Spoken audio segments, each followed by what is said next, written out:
Olá, meus queridos e queridas. Quarto dia, Congresso do Colégio Europeu de Ciências do Esporte. Mais um dia aqui bastante cansativo, mas muito produtivo. Estou aqui prestes a ir para o berço, na iminência de ir para o berço, já está à noite aqui. Quer dizer que já está bastante tarde, são 10h30 da noite. Acabou de escurecer. E vamos ao resumo do dia. O dia hoje começou muito cedo. Acordei 5h30 da manhã, porque teve algo diferente hoje, que não tem a ver com estudo, tem a ver com o congresso, que foi a corrida do congresso. Esse congresso ele tem uma corrida tradicional, já acontece aí há 8 anos, acho que essa foi a 8ª edição da corrida. Nós estamos, se eu não me engano, no 28º Congresso do Colégio Europeu de Ciências do Esporte e 8ª vez que teve essa corrida de 5K. Uma corrida bem legal, começou bem cedinho, a largada foi às 7 da manhã, foi aqui no Rio, né, no Rio Sena. Então, aqui em Paris tem o Rio Sena, que é um rio que corta a cidade inteira, que inclusive é o rio onde será a abertura dos Jogos Olímpicos do ano que vem. A abertura do ano que vem vai ser completamente diferente, não vai ser no estádio, que é comum, vai ser no Rio Sena, então as delegações vão passar de barco pelo Rio Sena. Vai ser uma coisa animal. Tomara que eu esteja por aqui, quem sabe. Tomara. Pô, se eu for convocado, virei com o maior prazer. Enfim, teve essa corrida aqui de 5K. Eu fui animado para a corrida e a ideia era fazer bastante força, era tentar fazer meu melhor tempo de 5 quilômetros. Eu não faço muitas provas de 5 quilômetros, porque não é muito a minha especialidade. Mas a última vez que eu tinha feito uma corrida de 5 quilômetros forte, foi um teste, nem foi uma prova, eu tinha feito 17:03 lá no Bruno Covas, no Parque Bruno Covas em São Paulo, bem planinho. E aí fui para a prova animado para tentar fazer esse tempo. Chegamos lá, tinha bastante gente, acho que tinha aí umas quase 100 pessoas, bastante gente mesmo. A grande maioria não são corredores fortes, é gente que faz atividade física, mas é uma corrida do Congresso. Então, tem muito professor, muito pesquisador, enfim, bastante gente. Claro, todo mundo envolvido com ciências do esporte, mas não necessariamente praticante de esporte, principalmente de alto rendimento. Mas sempre tem gente muito forte, porque a ciência do esporte acaba aproximando e acaba sendo um local aí de pessoas ex-atletas, enfim. Começou a corrida e eu já comecei num ritmo bem forte e logo de cara dois atletas tomaram a frente, um japonês que inclusive, olha, ele começou a correr, eu falei, ixi, esse cara não vai aguentar, tá aí meio perdido, mas ele aguentou e foi junto com outro inglês e eu fiquei em terceiro até o segundo quilômetro, 2,5 km. Aí outras duas pessoas me alcançaram e aí eu fiquei junto com eles. E eu vi que um deles era tipo, tava correndo muito fácil e tava puxando o outro. Aí eu falei, sei lá, às vezes é alguém que tá com o treinador aqui, alguma coisa. E aí quando a gente fez a volta do terceiro quilômetro, então era uma volta, esse cara que tava correndo fácil foi embora, tipo, falou, galera, falou, tchau, e foi embora. E aí ficou eu e esse outro atleta, e ele tava correndo forte, e ele tava na minha bota, né, tava atrás de mim. Aí eu deixei ele passar e fiquei atrás dele. E aí faltando 500 metros eu ataquei e fiquei em terceiro. Ele ficou em quarto, chegou 3 segundos atrás de mim. Os dois da frente chegaram, fizeram abaixo de 15 minutos, 14 alto, 14:40, 14:39, 14:40 e eu fiz 16 42, se eu não me engano. Meu recorde pessoal, fiquei muito feliz, corri para 3:19 de ritmo. Os caras que estavam na frente, definitivamente sem chances. O inglês que ganhou tem maratona para 2 horas e 13, é um ex-atleta profissional de 5.000 metros, tem 5.000 para 12:50, bizarro. É, e o japonês também, é o japonês que ganhou a prova ano passado. Ano passado o congresso foi em Sevilha e ele que ganhou. Mas foi muito legal, enfim, teve pódio, ganhei uma medalha. Pô, cadê minha medalha? Aqui a medalha. Olha essa medalha, que bonitona. Terceiro lugar. Mas enfim, essa série não é para falar de prova, eu comecei falando de prova igual fosse uma série que eu tô acostumado a fazer, mas foi isso, acabou a corrida, eu voltei para casa correndo, tomei banho bem rápido e fui pro congresso. Cheguei atrasado no congresso. A corrida acabou, começou às 7, então 7:30 tinha acabado, mas demorou ali até todo mundo chegar para fazer a premiação e tal. Enfim, cheguei no congresso umas 10 horas, o congresso começa às 8:30.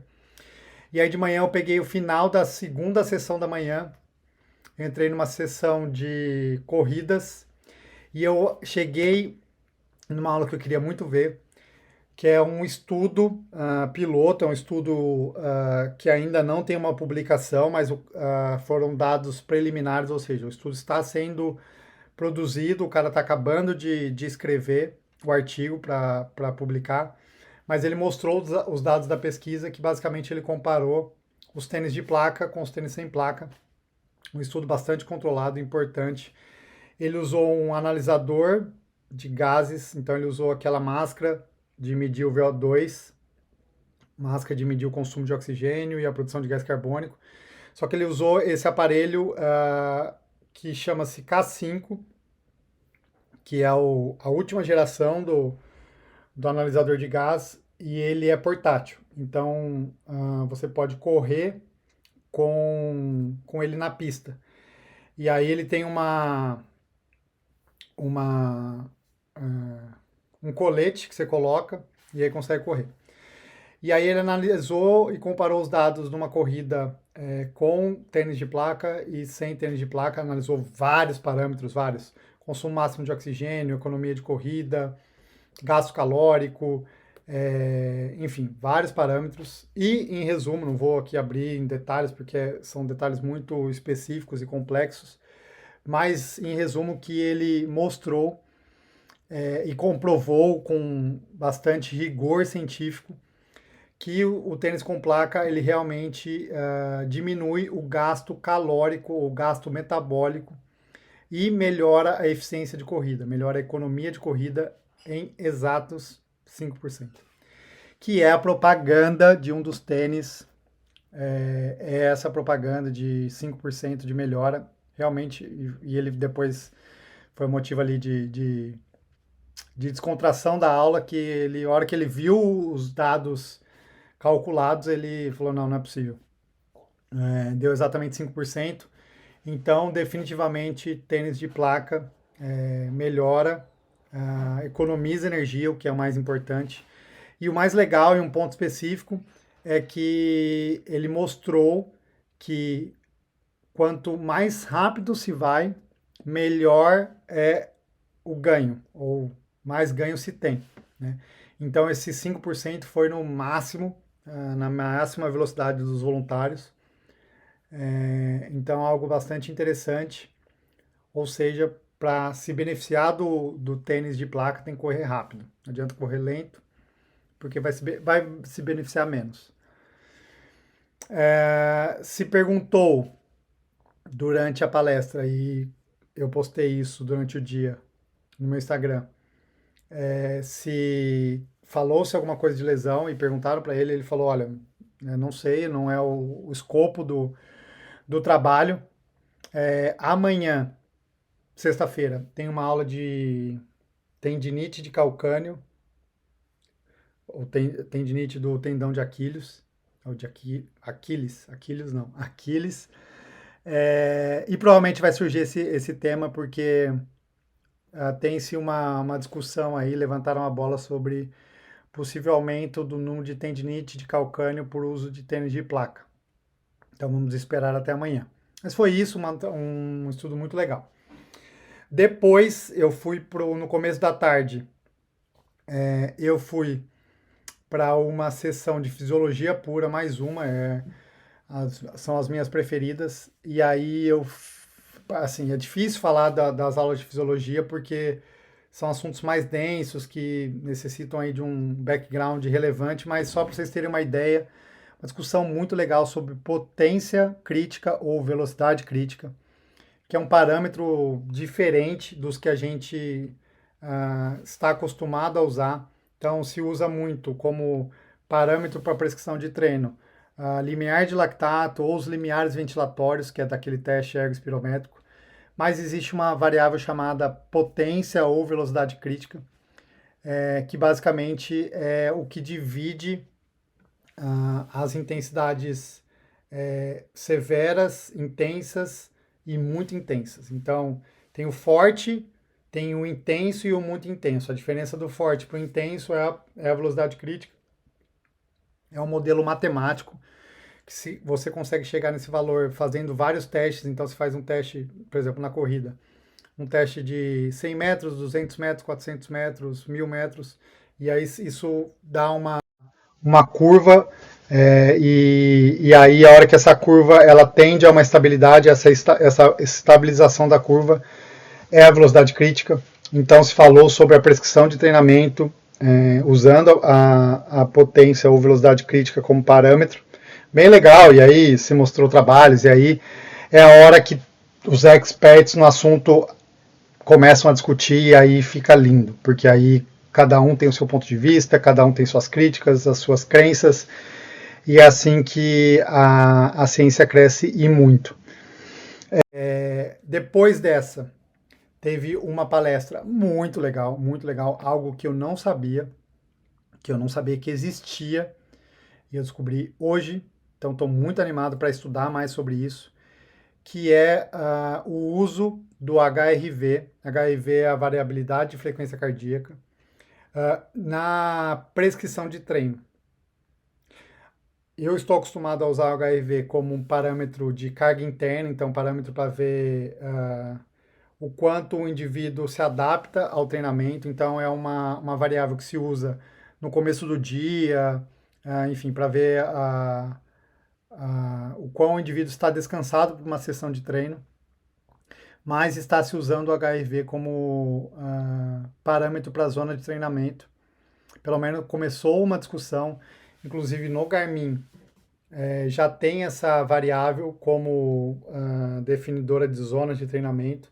Não é necessariamente o HRV em si, mas sim uma derivada do HRV, um negócio matematicamente bastante complexo.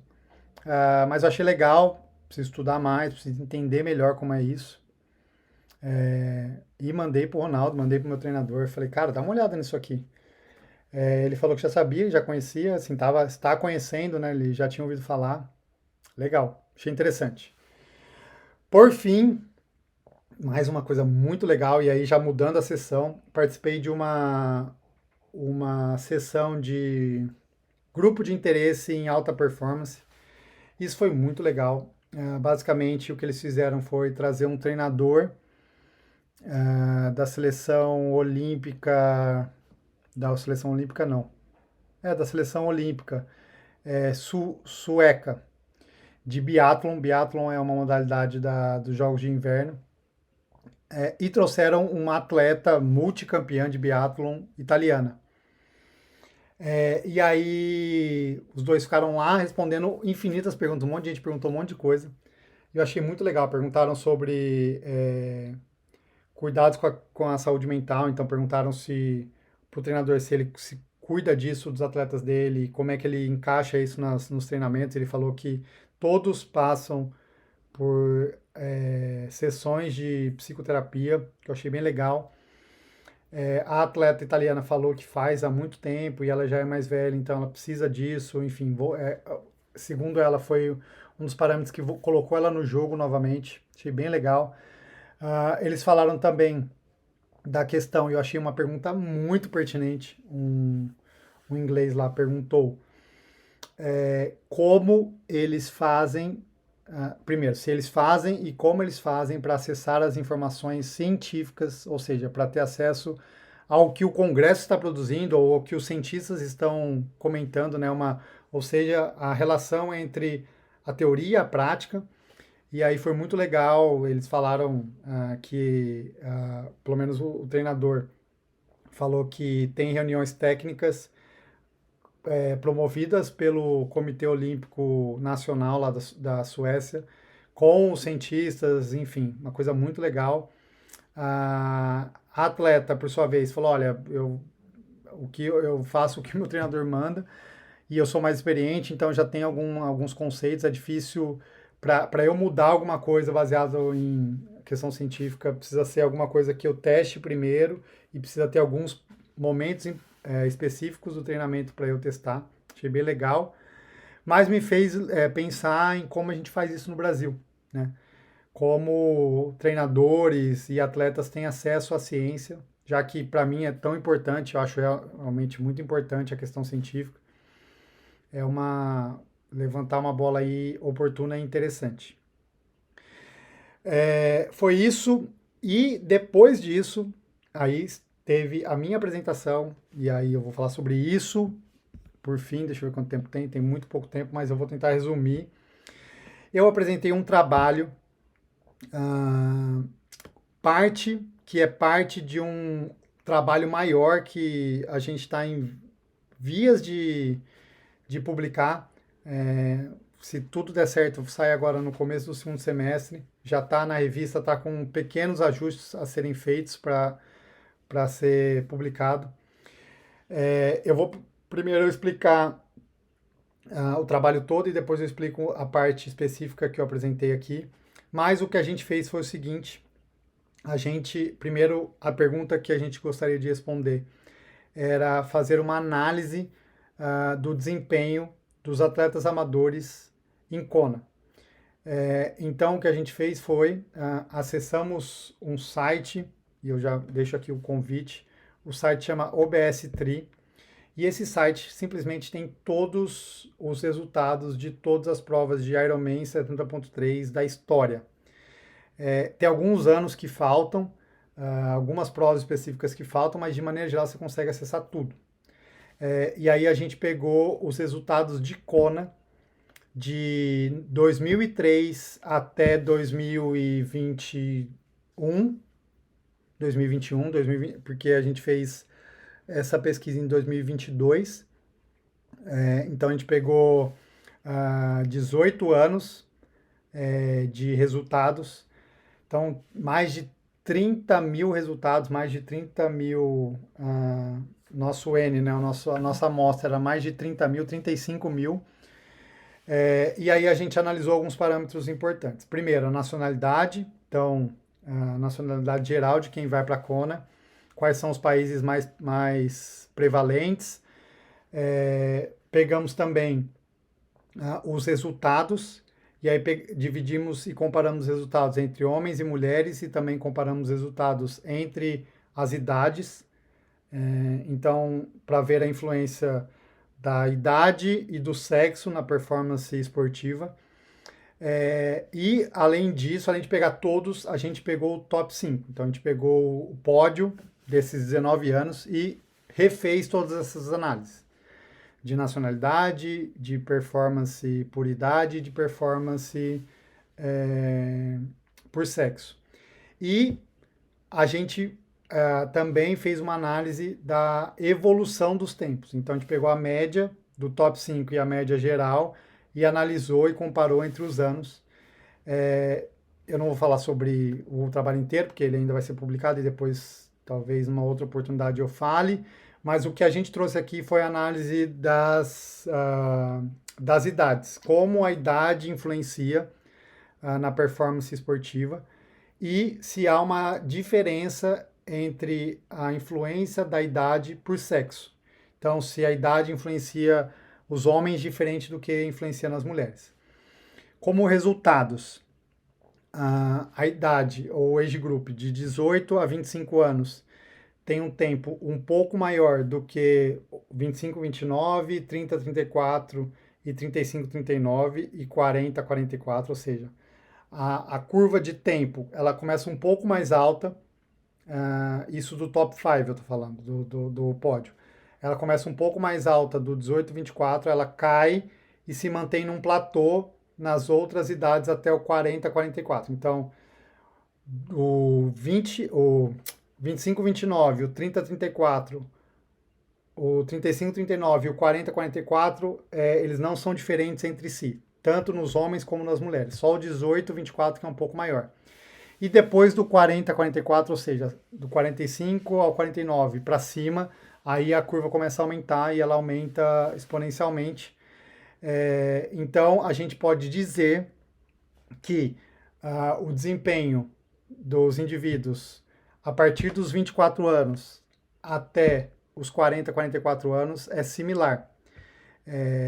A gente pode inferir, né? A gente não pode com certeza falar, mas 19 anos, uma amostra gigantesca, 1.900 atletas, isso tanto para homem quanto para as mulheres. E o mais legal é que depois do 44, aí isso aumenta exponencialmente, e a partir daí a gente tem diferenças significativas a cada 10 anos só. Então, o 45, 49, ele é estatisticamente significativo mais alto do que o 30, 34. O 35, 39. O 50, 54, 40, 44, então, enfim. Só a cada 10 anos que a gente tem mudanças importantes de diferença de tempo, tanto para homens como para mulheres. E isso nos levanta uma bola de que talvez, isso obviamente é polêmico e talvez nunca aconteça, mas a divisão de idades poderia ser feita a cada 10 anos e não a cada 5, como é feita. Mas isso não vai acontecer porque tem uma questão comercial envolvida. E, por último, as idades que têm melhor desempenho, nos homens é 35, 39 e nas mulheres é 30, 34. É isso o trabalho, eu apresentei, foi muito legal, houve uma discussão interessante. Um americano perguntou e fez uma observação relevante da discrepância. A gente tem um gráfico, eu não preparei aqui, mas é um gráfico que também ia ser mais complexo explicar, mas a gente tem um gráfico da distribuição dos tempos em cada age group, e a minha distribuição ela é muito larga, né? Então a gente tem muitos outliers, a gente tem pessoas que fogem muito da mediana e do intervalo de confiança. E isso acontece mesmo se falando de um mundial e mesmo se falando do top 5. Isso é muito legal, e mesmo se falando especificamente da mesma prova. A gente estava vendo só o Havaí, só a Kona. Claro que cada ano é um ano, enfim, mas como são muitos anos e muitas pessoas, a tendência que a gente esperaria era que tivessem tempos mais próximos, mas isso não acontece. A gente pegou muitos anos ao longo de 19 anos, o esporte evoluiu, os equipamentos evoluíram, o treinamento evoluiu, a nutrição evoluiu, enfim, tudo evoluiu, o que tende a melhorar os tempos. E tem uma questão de tempos envolvida na evolução dos anos. Eu vou dar um spoiler, mas os dois têm melhorado, as mulheres e os homens, de maneira geral, têm melhorado os tempos em média, mas as mulheres têm melhorado mais. E isso, por vários motivos, isso não só acontece no triatlon, mas em vários outros esportes. A maior inserção da mulher nos esportes, enfim, tem vários parâmetros importantes. Mas foi isso que eu apresentei, e é isso por hoje. Dormir, comemorar que eu fiz meu RP, tô muito feliz. Tem passo, fiquei, animado. Tomara que dê tudo certo aí no segundo semestre de provas e de estudos, né? Nossa, tô com muita vontade de estudar várias coisas.